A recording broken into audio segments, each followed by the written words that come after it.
This video follows on from the previous one, showing what happened in the aftermath of Jarvis Cocker invading the stage Michael Jackson was performing on during the Brits '96. You were then arrested. Is this right? You were arrested in your dressing room. Story that I've heard about Bob Mortimer. Is it a true story? And if it is, can you tell us what happened? I was a solicitor at the solicitor. time, yeah. And didn't you go down to, because they arrested, or certainly the police took Jarvis away?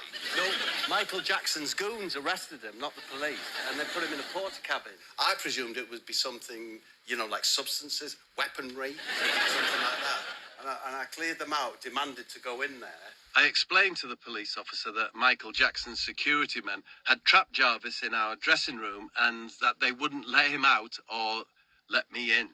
She told us to stay where we were and she would go over and talk to them.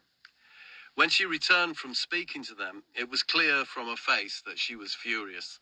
She told us that they were holding Jarvis because he had assaulted Michael Jackson and some of his stage dancers. We were all getting an increasing feeling of who do they think they are coming over here and arresting our lead vocalists.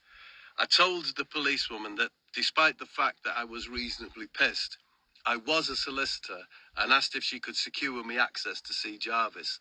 She agreed to give it a go. A minute later, she returned and said they will let the lawyer in, but no one else. She walked me through the goon fence and I entered the cabin alone. Jarvis was sat on the edge of a sofa, nervously rubbing his hands up and down his thighs. "All right, Bob."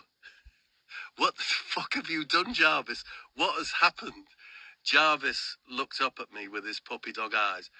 "I showed me bottom to Michael Jackson." I laughed, half in disbelief. "What do you mean? Did you moon him or something?" "No, it wasn't me bare bottom. I just pulled the back of me trousers down and pointed it at Jackson." "You promise me that that is all you've done?" "I promise." I told him that he had nothing to worry about and that he hadn't committed any offence.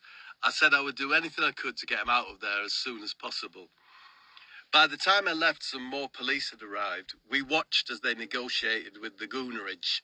Eventually, a more senior officer came up to me and asked if it would be okay if they arrested Jarvis and took him to the nearby police station.